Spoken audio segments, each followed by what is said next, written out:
माता की, भारत माता की। कन्नौज के सभी भाइयों बहनों को मेरा आदरपूर्वक नमस्कार।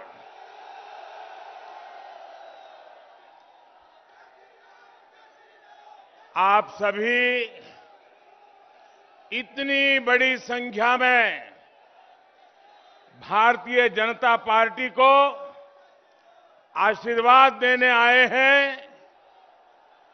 मैं आपका हृदय से बहुत बहुत आभार व्यक्त करता हूं।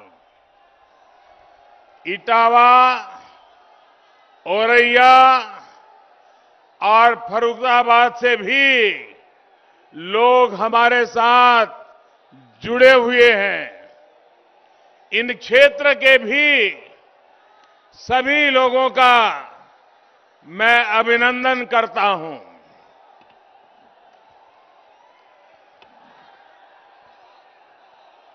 कन्नौज की आबोहवा में इत्र की खुशबू तो होती ही है, लेकिन साथ साथ यहां के लोगों के परिश्रम की सुगंध भी होती है।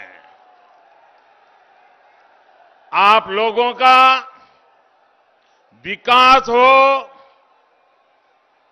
इस क्षेत्र का विकास हो, निरंतर विकास हो, हर व्यापारी कारोबारी का बिजनेस और बढ़े, इसी कामना के साथ मैं आप सबको अनेक अनेक शुभकामनाएं देता हूं। बीते दिनों उत्तर प्रदेश हो, गोवा हो, उत्तराखंड हो, जहां जहां बीजेपी के पक्ष में मुझे वहां कार्यक्रमों के लिए जाना हुआ, भारतीय जनता पार्टी के पक्ष में एक अभूतपूर्व लहर मैंने देखी है। अभी मैं उत्तराखंड से आ रहा हूं। जो मिजाज उत्तराखंड मैंने देखा है, जो उत्साह और उमंग मैंने उत्तराखंड में देखा है, भाइयों बहनों, ऐसा लगता है कि भारतीय जनता पार्टी इन राज्यों में पहले से ज्यादा कैसे सीटें प्राप्त करे, ये जैसे जनता ने मन बना लिया है। और भारतीय जनता पार्टी की सरकार बनाने के लिए आज भाजपा का कार्यकर्ता जितनी मेहनत कर रहा है, उससे ज्यादा उत्तर प्रदेश के, गोवा के, उत्तराखंड के, पंजाब के, मणिपुर के, वहां के मतदाता जी जान से जुटे हैं, रात दिन मेहनत कर रहे हैं। मैं इन मतदाताओं का हृदय से आभार व्यक्त करता हूं। आज मैं कन्नौज की धरती से उत्तराखंड के लोगों को, गोवा के लोगों को फिर एक बार कहूंगा कि 14 फरवरी को अधिक से अधिक मतदान करके रिकॉर्ड बनाएं। और साथियों, मैं आपसे एक बात कहूंगा, यूपी में लड़ाई इस बात की नहीं है कि किसकी सरकार बनेगी या किसकी सरकार नहीं बनेगी। पूरा यूपी जानता है, पूरा देश जानता है कि आएगी तो भाजपा ही, आएंगे तो योगी ही। और पहले चरण के चुनाव ने ये पक्का कर दिया है कि आएगी तो भाजपा ही, आएंगे तो योगी ही। बस अब मुकाबला इस बात का है कि बीजेपी की जो पूर्ण बहुमत की सरकार बनेगी वो पहले से कितनी ज्यादा सीटें लेकर के बनेगी, इसका मुकाबला चल रहा है। और इस मुकाबले में भी आगे निकलना है। इसलिए भाजपा समर्थकों के लिए भी एक एक वोट की अहमियत है।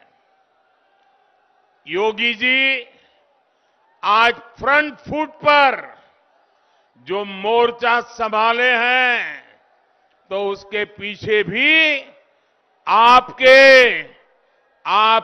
एक एक वोट की ताकत है, आपके समर्थन की ताकत है। हमें मिलकर इस ताकत को और बढ़ाना है। भाइयों और बहनों, पहले चरण के मतदान ने एक और बात साफ की है। 2 दिन से गौर परिवारवादियों को सपने आता था। इतना ही नहीं, पतंग जगाने में दंगा, रास्ते पर आते जाते दंगा, यानी हर साल हर छोटी मोटी बात पे दंगे होते थे और दंगों की वजह से कर्फ्यू लगता था, संपत्ति जलती थी, हत्याएं होना तो आम बात हो गई थी, लोगों को मोहल्ले के मोहल्ले खाली करके भागना पड़ता था और इसके बाद खाली मकानों को सस्ते में खरीदकर उस इलाके की पहचान भी बदल ली जाती थी। इसी प्रकार के दुष्चक्र में गुजरात लंबे अरसे तक फंसा हुआ था। गुजरात के लोगों ने जब बीजेपी को मौका दिया तो स्थितियां बदलना शुरू हो गई। हमने सबसे बड़ी प्राथमिकता कानून व्यवस्था को दी, कानून के राज को दी। इसी का नतीजा है कि पिछले 2 दशकों से गुजरात में कोई बड़ा दंगा नहीं हुआ है। अब वहां हर वर्ग, हर संप्रदाय के लोग अपने विकास, गुजरात के विकास, देश के विकास में जुटे हुए हैं। और आप देखिए, सभी के प्रयासों से गुजरात भी किस तरह विकास की नई ऊंचाइयों को छू रहा है। कन्नौज के मेरे भाइयों बहनों, आप मुझे बताइए, हमें शांति चाहिए कि नहीं चाहिए? कानून का राज चाहिए कि नहीं चाहिए? दंगों से मुक्ति चाहिए कि नहीं चाहिए? गुंडागिर्दी बंद होनी चाहिए कि नहीं होनी चाहिए? माफियाशाही बंद होनी चाहिए कि नहीं होनी चाहिए? बेटियों को सम्मान की जिंदगी मिलनी चाहिए कि नहीं मिलनी चाहिए? व्यापारी सुख शांति से व्यापार करे, ऐसी स्थिति चाहिए कि नहीं चाहिए? ये काम भाजपा सरकार ही कर सकती है, योगी जी की सरकार ही कर सकती है, जो मुझे दिन रात काम करने के लिए दौड़ाता रहता है। आपके प्यार को 100 सलाम।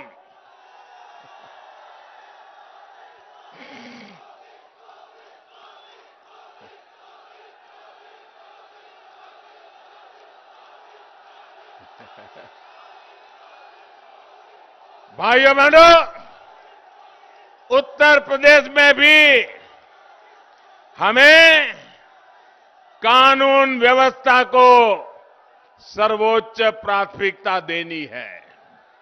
योगी जी के नेतृत्व में यूपी ने जिस प्रकार दंगों को रोका है, हमें उसे स्थायी स्वरूप देना है। दोबारा ऐसी हरकतों को उत्तर प्रदेश में पनपने नहीं देना है।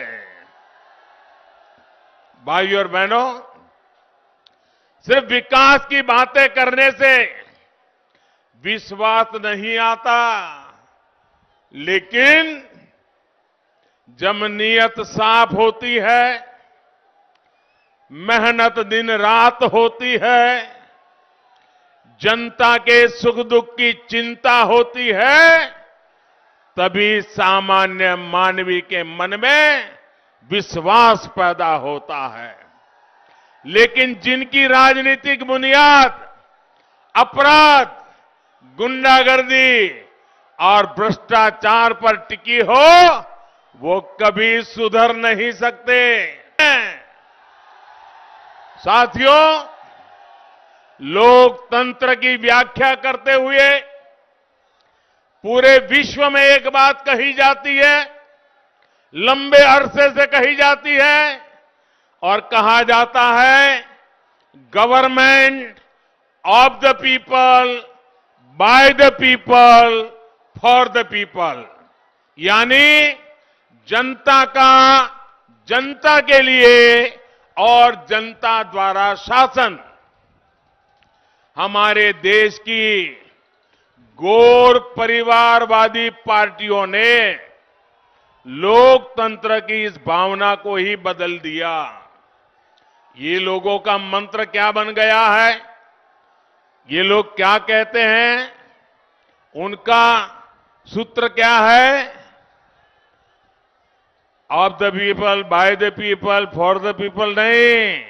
उनका सूत्र है परिवार का, परिवार के लिए, परिवार द्वारा शासन। Government of the family, by the family, for the family. इसलिए यूपी के लोगों ने फिर ठान लिया है कि उन्हें सिर्फ अपने परिवार के स्वार्थ के लिए काम करने वाले लोग अब उत्तर प्रदेश में नहीं चाहिए। यूपी के लोगों को तो पब्लिक की सेवा करने वाले लोग चाहिए। परिवार उसको बरकरार रखते हुए करने का काम हमने किया है, जो सालों से मांग हो रही थी, इनको परवाह नहीं थी। साथियों, अनुसूचित जाति, अनुसूचित जनजाति के हमारे लोकसभा और विधानसभाओं के साथियों के लिए आरक्षण को 10 साल तक और बढ़ाने का काम भी हमारी भाजपा सरकार ने किया है। ओबीसी कमीशन को संवैधानिक दर्जा देने के लिए 3-3 दशक से मांग हो रही थी। इतनी सरकारें आई, यहां के ये सपा वाले भी उस सरकार में भागीदार थे, लेकिन उन्होंने कभी ओबीसी को यह अधिकार नहीं दिया। ये मोदी की सरकार आने के बाद हमने ओबीसी कमीशन को संविधान अधिकार देकर के ओबीसी की मांग को हमने पूरा किया है। देश भर में केंद्र सरकार के कोटे में जो मेडिकल सीटें होती हैं, उनमें भी ओबीसी को आरक्षण देने का फैसला भी भाजपा सरकार का एक बड़ा निर्णय है। कुछ दिन पहले सरकार ने एक और बड़ा फैसला किया है। अब प्राइवेट मेडिकल कॉलेजों को भी अपनी आधी सीटें, 50% सीटों की फीस सरकारी मेडिकल कॉलेजों के बराबर रखनी होगी। इसका बहुत बड़ा लाभ हमारे मध्यम वर्ग के परिवार, हमारे निम्न वर्ग मध्यम वर्ग के परिवार, जो बेचारे कुछ ज्यादा खर्च नहीं कर सकते हैं, वे भी अब अपने बच्चों को डॉक्टर बना सकते हैं। भाइयों बहनों, गरीब, दलित, पिछड़े वर्ग के लोग भी ये जो हमने सारी व्यवस्थाएं बदली है, आराम से वो अपने सपने पूरे कर सकते हैं। साथियों, राष्ट्रीय शिक्षा नीति की वजह से भी उत्तर प्रदेश के युवाओं को बहुत मदद मिलने वाली है। हिंदी मीडियम में, जैसे मैंने कहा, ये पढ़ने वाले छात्रों को भी, गांव और गरीब परिवारों के युवाओं को भी डॉक्टर बनना है, इंजीनियर बनना है, टेक्निकल एजुकेशन लेना है, वो आराम से ले पाएगा। उसको जो मुश्किलें आती थी वो अब जाएगी। और इसलिए भाइयों बहनों, हमने पढ़ाई में ये सारे विकल्प आप भी दिया हुआ है।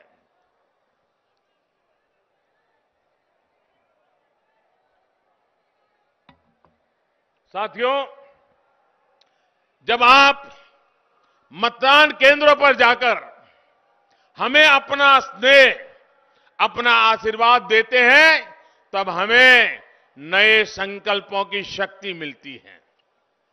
सुविधा, सुरक्षा और सुअवसर देने के इस अभियान को हमें जारी रखना है। यूपी को दंगा मुक्त रखने के अभियान को हमें सशक्त करना है। हर बूथ को जगाना है। हर बूथ से लोगों को मतदान केंद्र पर लाना है। इस बार सिर्फ भाजपा को जिताना नहीं है, बल्कि बड़े मार्जिन से जिताना है।